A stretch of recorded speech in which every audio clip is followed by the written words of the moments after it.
O transporte ferroviário poderia representar uma importante economia de recursos para os portos brasileiros. Mas a opção pelas rodovias e os caminhões, principalmente a partir da construção da Via Anchieta, mudou a lógica do transporte de cargas na região. Para falar mais sobre essa questão, nós recebemos o engenheiro e professor da Unisanta, Áureo Pascoaleto. Professor, boa noite, obrigado pela participação conosco. Professor, eu sou entusiasta das ferrovias e o senhor também é um entusiasta das ferrovias. Sem dúvida, que lamentavelmente, em determinado momento, foram abandonadas, absolutamente abandonadas. A malha ferroviária brasileira foi muito abandonada e optou-se por esse grande investimento nas rodovias. Como o senhor imagina seria o cenário no dia de hoje se esse investimento também tivesse sido feito? Não que as rodovias não devessem existir, nós sabemos que devem, mas se o mesmo investimento fosse feito também nas ferrovias, professor. Bom, boa noite a todos, muito obrigado aí pelo convite. Realmente somos entusiastas porque isso é realmente um meio de transporte que tem uma contribuição, já deu uma contribuição muito grande como um fator de desenvolvimento do porto, da região, do estado e até do país, e ainda tem muito a dar. E por força dessa, a partir da década de 50, quando tivemos aí uma priorização da indústria automobilística no país, vamos dizer, realmente deixou-se a ferrovia em um segundo plano. Ela deixou de ser prioritária nos planos nacionais. Por lobby da própria indústria, o senhor diria, professor? Não, isso foi uma decisão governamental. Tá certo? Não, e até a gente há de reconhecer que a indústria automobilística trouxe um grande processo para o país, trouxe empregos e trouxe coisa. Mas o que não deveria ter sido feito seria realmente deixar a ferrovia entrar num estado de abandono, de obsolescência, com uma parcela mínima de transporte. E isso realmente é uma posição que tem que ser revista, já está sendo considerada em determinadas situações, não talvez por uma decisão, muito mais por um esgotamento do transporte rodoviário. Nós tivemos há poucos anos aqui no Porto uma tal situação de travamento, tá certo? O pai de todos os congestionamentos, como o pessoal brincava, tá certo? E que levou realmente a se tomarem providências que acabaram tendo alguma efetividade, são os estacionamentos, os sistemas de agendamento, etc., que são paliativos. Que ocorre justamente nessa época, né, professor? Começa o escoamento da safra nessa época e aquelas filas de caminhões. A partir de março, tá certo? Entra a safra e isso ocorre, então, uma grande concentração de caminhões. Quer dizer, fila de caminhões até o Alto da Serra, naquela região ali onde tem aquela alça de acesso e de interligação entre a imigrantes e a rodovia Anchieta ficava cheia de caminhões e parados. Quer dizer, são situações que precisam ser corrigidas. Agora, isso não ocorreu em outros países, né? Principalmente na Europa. A gente sabe que o transporte ferroviário tem uma importância enorme, né, professor? Não só de carga, mas também de passageiros, né?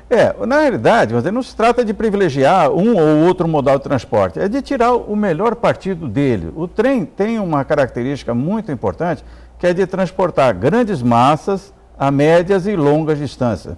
O transporte sob pneus, transporte rodoviário, ele é muito ágil, versátil, faz, vamos dizer, transporte rápido, mas são para cargas menores. Então, por exemplo, em muitos países europeus, o que se vê é colocar a carreta em cima do trem. Sim. Vai andar 1.000 quilômetros, 2.000 quilômetros, 1.500 quilômetros, enche um caminhão com carretas e elas vão lá até o ponto de destino, onde fazem, então, a descarga. E aí usam a agilidade do transporte rodoviário. Essas são apenas um exemplo aí em relação a essa otimização. O senhor falou que isso está, de alguma maneira, sendo revisto. De que forma, professor? Olha, o governo pensa realmente em fazer alterações nesse sentido? Timidamente, em termos assim, práticos, né? Mas já há realmente algumas coisas importantes que estão sendo feitas. Até, por exemplo, quando foi feita a rodovia dos imigrantes, na década de 70 a 74, foi implantada a cremalheira, o sistema cremalheira de descida da serra, que foi um sistema muito importante. Isso foi feito com o dinheiro do povo brasileiro, foi um investimento público, estatal, que hoje está concedido à iniciativa privada, que também faz os seus investimentos e tudo. Nós temos agora, mais recentemente, por exemplo, a implantação de uma nova visão do transporte ferroviário de carga, que são as chamadas peras ferroviárias. São sistemas onde, no terminal, chega uma composição assim, considerável, com 80, 100 vagões, e faz a descarga do produto que traz das lavouras do interior e, logo em seguida, após a limpeza, leva o fertilizante para a lavoura. Então, é uma operação bastante rápida, com um número grande, com uma alta produção, e que faz já o retorno para a lavoura. Isso foi feito, por exemplo, na margem esquerda do Porto. Os terminais de granéis ali receberam essa pera ferroviária Está sendo construída uma muito grande no Tiplan, que deve ser inaugurada brevemente, onde, além de uma grande pera ferroviária, também são armazéns de estoque e também uma ampliação do porto do Tiplan de 1 para 4 pontos, berços de atracação. Então, alguma coisa se faz. Se fala agora que vai começar o reposicionamento dos ramais ferroviários dentro do próprio porto. Lembrando que o porto, em determinados momentos, chegou a ter quase 200 quilômetros de ferrovia no próprio porto. 1.200 aparelhos de mudança de via. São investimentos de centenas de milhões de reais que foram feitos ainda pela antiga concessionária, a Companhia Docas de Santos, que depois foi incorporado ao patrimônio público e que está sendo utilizado, vamos dizer, ainda até hoje, na movimentação das cargas do porto. E agora vai sendo melhorado. Agora, o que eu sempre ouvi também, professor, falar a respeito das malhas ferroviárias, era a diferença de bitola que existia entre essas malhas, né? A bitola estreita, a bitola larga. Isso é real, isso? Existe essa diferença e essas malhas não conseguem se comunicar de alguma maneira? Veja bem, nós temos duas bitolas, vamos dizer, mais expressivas, vamos dizer, no Brasil. Uma bitola métrica, que é de 1 metro, que é o afastamento, bitola é o afastamento entre os trilhos. 1 metro, e tem a bitola larga, que é a bitola oficial para ampliação das ferrovias brasileiras com 1,60 m, bitola larga. Então, isso causa, assim, uma complexidade. Evidentemente, o vagão de bitola métrica, ele só vai andar na linha com bitola métrica.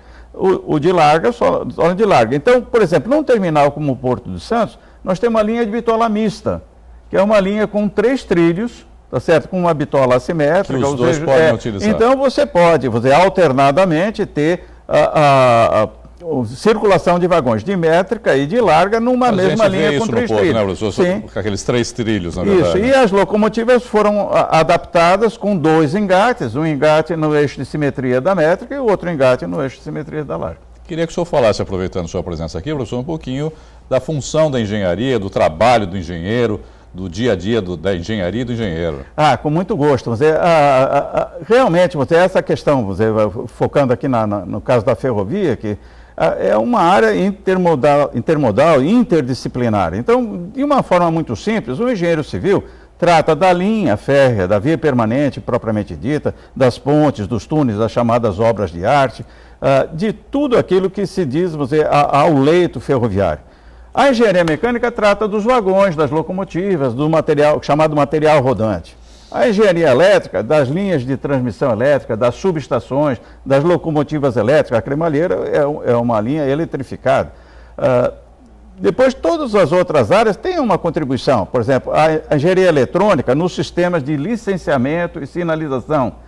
A engenharia de telecomunicações também, ajudando na operação dos sistemas, e a própria operação dos sistemas, né, o controle das massas, a logística e tudo, com a engenharia de produção.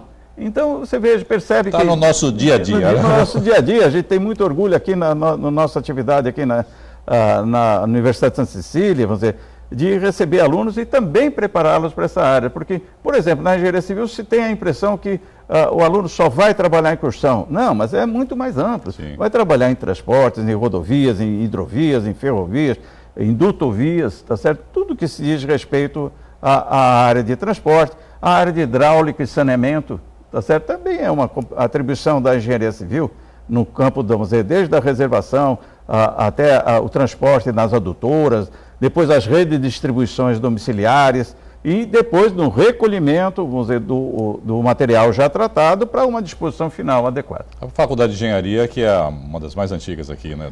Sim, a primeira faculdade de engenharia aqui da região, começou em 1971, já são 45 anos, que já formou assim, milhares de engenheiros que estão prestando aí grandes serviços aí no Brasil. No mundo inteiro, né, professor? Isso aí. Professor, muito obrigado, viu, pela entrevista, foi muito esclarecedora para todos nós, muito obrigado. Eu que agradeço, estamos à disposição. Obrigado e boa noite.